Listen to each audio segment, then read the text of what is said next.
Level 10th. Topic: respiratory system in humans or man. Man में या humans में respiratory system कैसा होता है?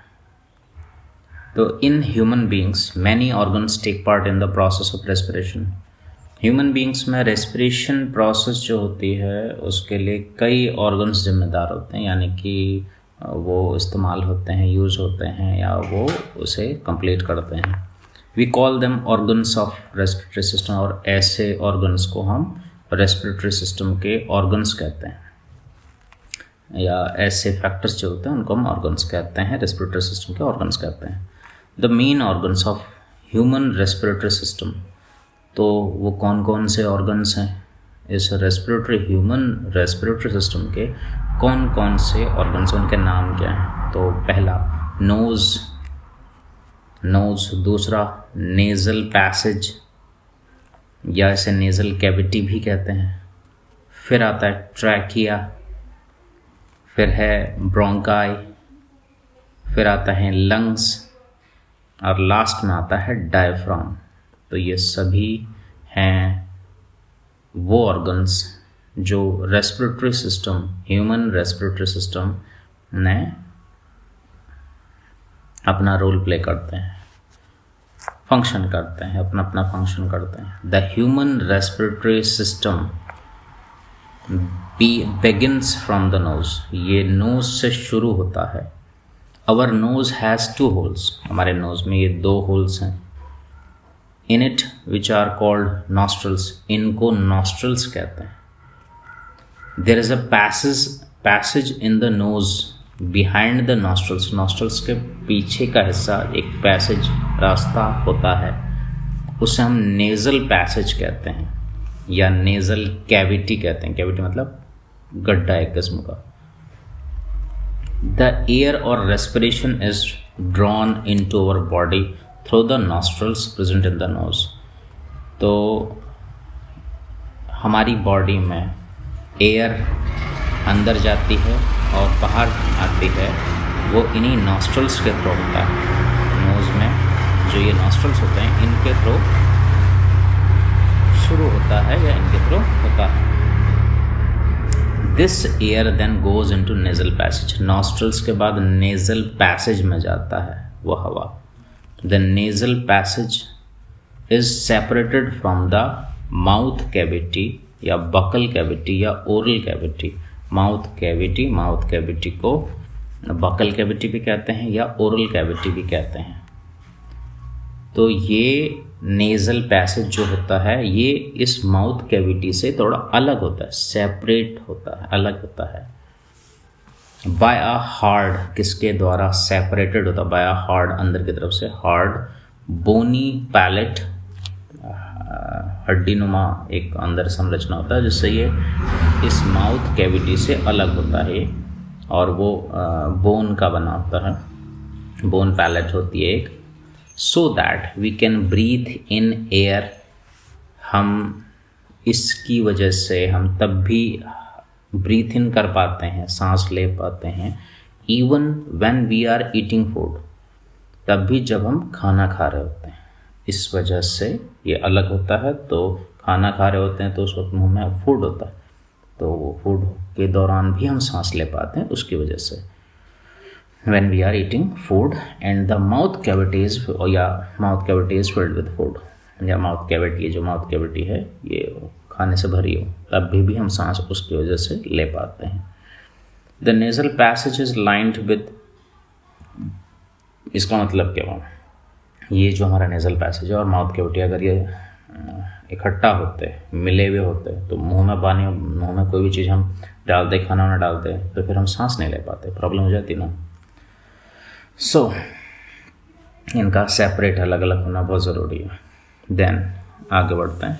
द नेज़ल पैसेज, अब ये जो नेज़ल पैसेज है is lined with fine hair and mucus. Lined means एक परत होती है, किसके द्वारा? इसके अंदर कुछ फाइन, बहुत पतले पतले हेयर्स होते हैं, बाल होते हैं, एंड म्यूकस होता है. Mucus is secreted by glands inside the nasal. Nasal passage में कुछ ग्लैंड्स होते हैं, उससे म्यूकस निकलता है, वो जो हम कहते हैं ना वो म्यूकस होता है, वो म्यूकस और ये हेयर्स होते हैं इसके अंदर, फाइन हेयर्स होते हैं, बाल होते हैं। तो करते क्या अभी इसको समझेंगे। व्हेन एयर पासेज, जब हवा अंदर को जाती है, Passage through the nasal passage, इस नेजल पैसेज से अंदर को जाती है, द डस्ट पार्टिकल इनके थ्रू रुकते हैं, फिल्टर करते हैं ये सब dust particles and other impurities present in it. हवा में कई और इम्प्योरिटीज होती हैं, वो सब इसके थ्रू रुकती हैं। And trapped by nasal air, nasal hair के द्वारा रुक जाती हैं। एंड म्यूकस, और उस म्यूकस के थ्रू रुक जाती हैं वो सारी इम्प्योरिटीज़, गंदगी। So that clean air goes into the lungs, और इसकी वजह से बिल्कुल साफ एयर हमारे लंग्स में जाती है। अगर ये नहीं होता तो ऐसा नहीं होता, प्रॉब्लम्स होती। The part of throat between the mouth and wind pipe, तो पार्ट ऑफ थ्रोट का वो हिस्सा जो किस के बीच का हिस्सा होता है, माउथ और विंड पाइप, माउथ और विंड पाइप के बीच का वो हिस्सा, उसको हम बोलते हैं pharynx. From the nasal passage, जहाँ nasal passage air enters into pharynx, जहाँ पर वो फेरिंग्स वाला जो हिस्सा है, जो माउथ और विंड पाइप के बीच का हिस्सा, उसको फेरिंग्स कहते हैं। और from the nasal passage air enters into pharynx, nasal passage से एयर फेरिंग्स में जाता है, एंड देन गोज, और उसके बाद विंड पाइप को हम ट्रैकिया भी कहते हैं, उसके बाद विंड पाइप में जाती है air. The trachea is a tube. अब ये ट्रैकिया क्या होता है? ट्रैकिया एक ट्यूब होती है, या विंड पाइप और ट्रैकिया की बात है। तो विंड पाइप या ट्रैकिया क्या होती है? एक ट्यूब होती है which is commonly known as, जिसको अक्सर विंड पाइप बोला जाता है। The air coming from the nostril, तो जो नॉस्ट्रल से हवा आती है ड्यूरिंग ब्रीथिंग के दौरान, पासिस थ्रू ट्रैकिया, वो ट्रैकिया से पास होती है। Trachea does not collapse, trachea जो हिस्सा होता है वो कोलैप्स नहीं करता, बिल्कुल बंद नहीं होता है। Even when there is no air, भले उस समय वहाँ पर एयर हो या ना हो, वो खुला ही रहता है। Even when there is no air in it, because it is supported by. क्यों नहीं बंद होता, वो कोलैप्स क्यों नहीं हो जाता? क्योंकि वो रिंग्स ऑफ सॉफ्ट बोन, बहुत ही सॉफ्ट बोन की रिंग्स होती हैं वहाँ पर, कॉल्ड कार्टिलेज। उन कार्टिलेज से बनी हुई जो सॉफ्ट रिंग्स होती हैं, उसकी वजह से वो हमेशा खुला ही रहता है। The upper end of trachea, और ये ट्रैकिया का ऊपर वाला जो हिस्सा होता है, हैज़ अ वॉइस बॉक्स, वहाँ पर एक वॉइस बॉक्स भी होता है जिसको लैरिंग्स कहते हैं। Then the trachea runs down, अब वो ट्रैकिया जो विंड पाइप है वो नीचे की तरफ जाती है, डाउन द नेक से नीचे, and divides into 2 smaller tubes, फिर वो 2 ट्यूब में बढ़ जाती है, कॉल्ड ब्रोंकाई। 2 ट्यूब में बढ़ जाती है, उनको ब्रोंकाई कहते हैं, उन ट्यूब को जो बटी हुई है, bronchi. At its lower end, last में, the singular of bronchi is bronchus, एक उस सेपरेशन को, एक उस पाइप को जो नीचे ट्रैक किया गया, उसके बाद वो 2 पार्ट्स में बढ़ गया, उसमें एक को हम अगर बोलेंगे तो हम उसे ब्रोंकस बोलते हैं, सिंगुलर में ब्रोंकस, 2 बोलेंगे तो ब्रोंकाई बोलते हैं। Then the 2 bronchi are connected to the 2 lungs, ये 2 ब्रोंकाई 2 लंग्स से कनेक्टेड हो जाते हैं। The lungs lie in the chest cavity, lungs कहाँ पर होती हैं? चेस्ट कैविटी में होती हैं, चेस्ट के अंदर कैविटी, खाली जगह वहाँ पर, और चेस्ट कैविटी को हम थोरैसिक कैविटी भी कहते हैं। विच इज़ सेपरेटेड फ्रॉम, अब ये थोरैसिक कैविटी या chest cavity which is separated from abdominal cavity, abdominal नीचे, abdominal cavity by a muscular partition. तो ये चेस्ट कैविटी और उसके नीचे वाला ठीक एब्डोमिनल कैविटी, ये दोनों अलग अलग सेपरेट होते हैं। किसके द्वारा सेपरेटेड होते हैं? एक मस्कुलर पार्टीशन बीच में होती है, ठीक है, पढ़ा था इससे पहले दूसरा में। मस्कुलर पार्टीशन होता है, उसको हम बोलते हैं diaphragm, DIAPHRAGM, diaphragm. The lungs are covered bye, यह डायफ्राम के मस्कुलर एक परत होती है, ठीक है, कर्व्ड मस्कुलर होती है, परत होती है। और the lungs are covered by, और लंग्स जो होते हैं हमारे, वो बाहर से कवर्ड होते हैं बाय टू थिन, पतली सी टू थिन मेम्ब्रेन्स के थ्रू होता है, कॉल्ड प्लूरा। लंग्स के बाहर भी पतली सी कुछ मेम्ब्रेन होती हैं, उस मेम्ब्रेन से ढकी हुई होती हैं, उस मेम्ब्रेन को हम प्लूरा कहते हैं। द लंग्स आर एनक्लोज्ड, अब जो हमारे लंग्स होते हैं वो एनक्लोज्ड किसके अंदर होते हैं? रिब केज, ठीक है, बोन्स यानी हड्डियाँ जो होती हैं उस रिब केज, एक केज सा बनाती हैं, जाल सा बनाती हैं, उसके अंदर होते हैं lungs. Rib cage made of bones called ribs, और उनको हम रिब्स कहते हैं। We have not shown the rib cage, okay ठीक। ईच ब्रोंकस, वो जो दो पार्ट होता है ना, दो को इकट्ठा बोलते हैं ब्रोंकाई, अलग अलग को ब्रोंकस। हर एक bronchus divides in the lungs, lungs में वो एक ब्रोंकस जाने के बाद और डिवीजन होते हैं लंग्स टू फॉर्म, लंग्स के अंदर lungs to form a large number of, बहुत सारे स्टिल स्मॉलर ट्यूब्स, छोटी छोटी ट्यूब्स में हर एक ब्रोंकस और आगे जाकर टूटता है, ट्यूब्स कॉल्ड ब्रोंक्यूल्स। तो उन छोटी छोटी और पतली पतली, एक ब्रोंकस है ऊपर से ट्रैकिया ब्रोंकाई में टूटा, ब्रोंकाई में दोनों को अलग अलग में, एक को हम एक ब्रोंकस बोला, फिर एक ब्रोंकस के और पतली पतली ट्यूब में टूटा, उन और पतली पतली ट्यूब को ब्रोंक्यूल्स कहते हैं। The smallest bronchioles have tiny, अब जो सबसे छोटा ब्रोंक्यूल्स होता है वहाँ पर हैव, उसमें क्या होता है? टाइनी, बहुत छोटा, एयर सैक्स, छोटा सा एयर सैक होता है, थैला सा होता है, at their end, last end पर होता है। द पाउच, छोटा सा pouch like air sac at the end of the smallest bronchiole, सबसे छोटा ब्रोंक्यूल्स जो लास्ट और छोटे छोटे छोटे टुकड़े लंग्स के अंदर बनते हैं उस पाइप के, तो वहाँ पर एक ऐसे छोटा सा थैला जैसा स्ट्रक्चर होता है, स्मॉलेस्ट ब्रोंक्यूल्स कॉल्ड एल्वियोलाई। तो एंड ऑफ स्मॉलेस्ट ब्रोंक्यूल्स पे जो छोटा सा एयर सैक जैसा थैला होता है उसको हम बोलते हैं एल्वियोलाई। एल्वियोलाई बहुत सारे हैं वो छोटे छोटे छोटे, तो एल्वियोलाई कहते हैं, एक को एल्वियोलस कहते हैं, सिंगुलर में एल्वियोलस कहते हैं। द वॉल्स ऑफ एल्वियोलाई, वो उन एल्वियोलाई के अंदर की जो वॉल है, परत है अंदर की, आर वेरी थिन, बहुत पतली होती है, very thin, and they are surrounded by, और वो जो छोटा सा ये एल्वियोलाई होती हैं, एल्वियोलाई के बाहर से वेरी थिन ब्लड कैपिलरीज, के बाहर से बहुत सारी ब्लड कैपिलरीज, पतली पतली पतली ब्लड कैपिलरीज के बाहर से होती हैं। It is in the alveoli, ये एल्वियोलाई वो जगह है जहाँ पर that oxygen is taken into the body. Alveoli वो जगह है जहाँ पर से ऑक्सीजन बॉडी के अंदर एंटर करता है, बॉडी में ब्लड में एंटर करता है, उसे अभी आएगा। Oxygen is taken into the body and carbon, यहीं से कार्बन डाइऑक्साइड भी एलिमिनेट होता है, यहीं से इसी एल्वियोलाई जगह में से, और वहीं जो थिन कैपिलरीज के बाहर से होती हैं ब्लड की बहुत पतली कैपिलरीज होती हैं, यहीं से इनका एक्सचेंज होता है, oxygen in carbon dioxide out is eliminated. In other words, it is in the alveoli, alveoli वो जगह है that gaseous exchange, जहाँ पर gases का exchange takes place होता है।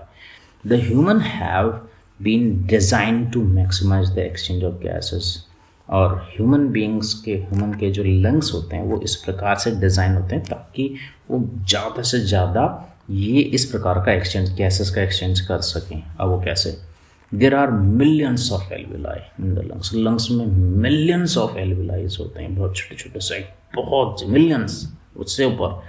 The presence of alveoli in the lungs provide a very large, और ये इतने सारे एल्वियोलाई होने की वजह से वेरी लार्ज एरिया मिल जाता है for the exchange of gases, gases का एक्सचेंज ज़्यादा से ज़्यादा हो पाता है, provides a very large area for the exchange of gases and the availability of large surface, और इस लार्ज सरफेस एरिया की वजह से मैक्सिमाइजेस द एक्सचेंज ऑफ गैसेस, और उसकी वजह से गैसेस भी अधिकतम फॉर्मेट में एक्सचेंज हो पाती हैं, ऑक्सीजन और carbon dioxide. For example, if all alveoli, अगर सारी एल्वियोलाई जो हैं from the two human lungs are unfolded, अगर दोनों लंग्स में से सारी एल्वियोलाइज को अनफोल्ड किया जाए, खोला जाए, they would give an area, उनका एरिया कितना बड़ा होगा? Give an area of about 80 square metre, 80 square metre का एरिया में फैल जाएंगे। ये कितने के बराबर होता है? Which is nearly the size of a tennis court, tennis court जितना बड़ा होता है उतना बड़ा एक इंसान के दोनों लंग्स में एल्विलाई, जो छोटे छोटे सैक, एयर सैक्स होते हैं, ये मिलियंस में होते हैं, इनके अंदर इतना एरिया होता है, इतने एरिया से गैसेस का एक्सचेंज हो रहा होता है, सोच सकते हैं। Then the diaphragm is a sheet of muscle. अब एक जो डायफ्राम मसल की एक शीट है, डायफ्राम एक मसल की शीट है, वो क्या करता है, बिलो द लंग्स के ठीक नीचे रहती है। इट हेल्प्स इन ब्रीथिंग इन, इसकी वजह से हम सांस ले पाते हैं, एंड ब्रीथिंग आउट, और इसी की वजह से सांस हम छोड़ पाते हैं। The muscles of chest also helps in, और चेस्ट की जो मसल्स हैं रिब्स के बीच में, जो बताया इससे पहले वाला में भी, the muscles of chest also help in breathing, ये भी हेल्प करती हैं ब्रीथिंग इन में और ब्रीथिंग आउट में, दोनों में करती हैं। When we breathe in air, when we breathe in air, जब हवा को हम ब्रीथ इन करते हैं, सांस लेते हैं। द डायफ्राम, डायफ्राम वो जो शीट ऑफ मसल है जो सबसे लास्ट में लंग्स के नीचे, and muscle attach to the ribs, और जो रिब्स के साथ मसल्स अटैच होती हैं, कॉन्ट्रैक्ट करती हैं, due to which our chest cavity expand, जिसकी वजह से हमारी चेस्ट कैविटी एक्सपैंड करती है। This expansion moment of chest, expansion moment की वजह से होता क्या है, इंक्रीज द वॉल्यूम, चेस्ट के अंदर का जो वॉल्यूम होता है वो बढ़ जाता है inside the chest cavity.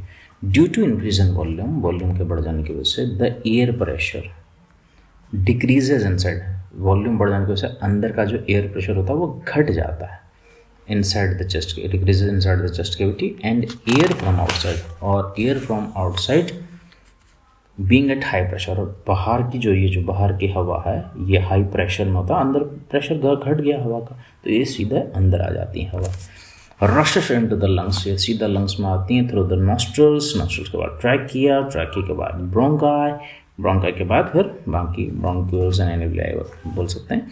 In this way during the process of breathing in, और इस प्रकार से ब्रीथिंग इन में the air sacs, air sacs मतलब एल्वियोलाई, हवा के थैले, alveoli of the lungs get filled with air, उनमें हवा भर जाती है, विद एयर कंटेनिंग ऑक्सीजन, जिसमें ऑक्सीजन होती है ज़्यादा मात्रा में। द एल्वियोलाई आर सराउंडेड, और वो जो एल्वियोलाई की बाहर से किसके द्वारा सराउंडेड होता है, थिन, बहुत पतली पतली ब्लड वेसल्स होती हैं, पतली पतली पाइप से पूरा घिरा हुआ होता है बाहर से, ब्लड वेसल्स कॉल्ड कैपिलरीज, उनको हम कैपिलरीज कहते हैं, पतली पतली उनको ब्लड की वेसल्स को कैपिलरीज कहते हैं। कैरिंग ब्लड इन दैम, जिसके अंदर ब्लड बह रहा होता है, blood in them. So the oxygen of air, जो हवा में जो ऑक्सीजन होती है डिफ्यूजन हो जाता है उसका, किसमें, out from the alveoli, alveoli की वॉल्स से, एल्वियोलाई की जो एयर सेक्शन उनकी वॉल से, उनकी दीवार से, उनकी परत से, बाहर अंदर की परत से, इनटू द ब्लड में ऑक्सीजन डिफ्यूज हो जाता है। The oxygen is carried by blood to all the parts of body, और उसके बाद फिर पूरे बॉडी पार्ट्स में ये ऑक्सीजन चले जाती है। दिस ऑक्सीजन कैरिड, और ये ऑक्सीजन कैसे कैरी होता है भाई, वहाँ से ब्लड में भी कौन है जो इसको लेके जा रहा है और इसके साथ जोड़ पा रहा है, और वो है एक red pigment called haemoglobin present in blood, ठीक है।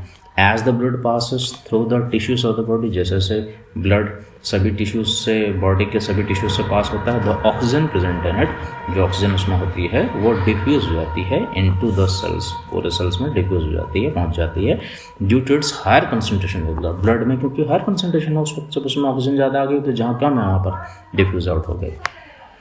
This oxygen combines with the digested food, अब ये ऑक्सीजन क्या करती है, डाइजेस्टेड फूड के साथ, यानी डाइजेस्टेड फूड को यहाँ पर ग्लूकोज बोलेंगे, ठीक है, प्रेजेंट इन द सेल, जो कि सेल के अंदर में होता है, उसके साथ क्या करते हैं, कंबाइन करती है ये ऑक्सीजन और एनर्जी रिलीज करती है।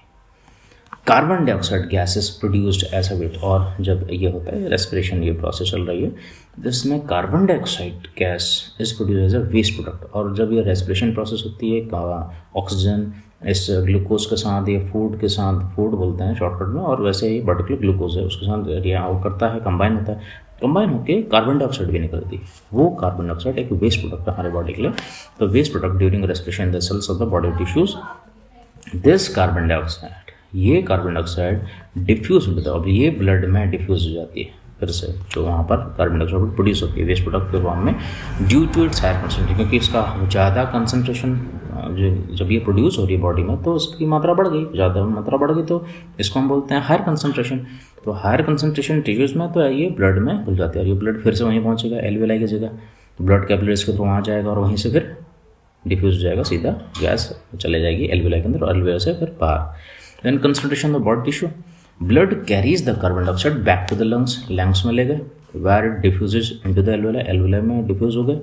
When we breathe out air, जब हम ब्रीथ आउट करते हैं एयर को बाहर निकालते हैं, सांस बाहर छोड़ते हैं आउट, द डायफ्राम, जो ये diaphragm sheet of muscle and the muscle attach to the, और जो मसल अटैच है रिब्स में जो मसल्स होती हैं वो रिलैक्स करती हैं तो क्या होता है, due to which over chest cavity contract करती है और स्मॉलर हो जाती है, और this contraction moment of chest, और इस कॉन्ट्रैक्शन मोमेंट चेस्ट की, ये जो कॉन्ट्रैक्शन मोमेंट होती है चेस्ट की, ये पुश आउट कार्बन डाइऑक्साइड, ये कार्बन डाइऑक्साइड को बाहर पुश कर देती है फ्रॉम द एल्वेलाई, बाहर धक्का मार देती है फ्रॉम द एल्वेलाई से of the lungs into the trachea, वो ट्रैकिया में पहुंचता है, नॉस्ट्रल से पहुंचता है and then out of the body into the, और वो एयर में चली जाती है carbon dioxide. In this way, इस प्रकार से द प्रोसेस ऑफ गैसेस, इस प्रकार से gases exchange is completed in the human respiratory, और इस प्रकार से ह्यूमन का जो रेस्पिरेटरी सिस्टम है ये पूरा का पूरा, उसमें ये गैसेस एक्सचेंज होती हैं।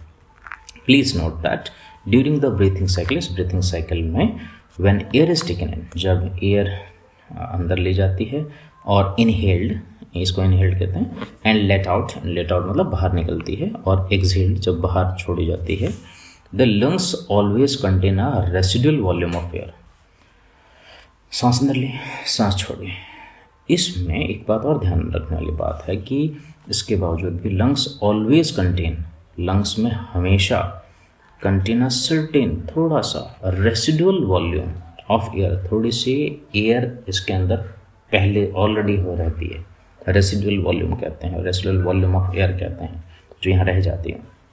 सो that there is sufficient time, ताकि ये ऐसा क्यों रहती है, ताकि सफिशिएंट टाइम रहे, there is a sufficient time for the oxygen to be absorb, जिसकी वजह से for the oxygen to be absorb, जिसकी वजह से ऑक्सीजन एब्जॉर्ब हो सके इनटू द ब्लड में एब्जॉर्ब हो सके, and for the carbon dioxide, और उतने समय में carbon dioxide is release from the blood, और सुनते हैं ब्लड से कार्बन डाइऑक्साइड रिलीज हो सके। Another point to be noted is that carbon dioxide is more soluble in water than oxygen, और एक दूसरी बात ये भी है कि कार्बन डाइऑक्साइड बड़ी आसानी से पानी में घुल जाती है ऑक्सीजन के मुकाबले। So it is mostly transported in the dissolve form in our blood, तो इसलिए ये अधिकतर ब्लड के थ्रू, ब्लड में डिजॉल्व होकर, ब्लड में वाटर होता है वो उसमें डिजॉल्व होकर उसके थ्रू ये ट्रांसपोर्टेड होती है। तो दैट्स इट। तो ये था रेस्पिरेटरी सिस्टम इन ह्यूमंस और मैन। इसके बाद पढ़ेंगे experiment to show that carbon dioxide is produced during respiration, कि रेस्पिरेशन के दौरान कार्बन डाइऑक्साइड प्रोड्यूस होती है, इसका एक्सपेरिमेंट के बारे में जानेंगे। ओके।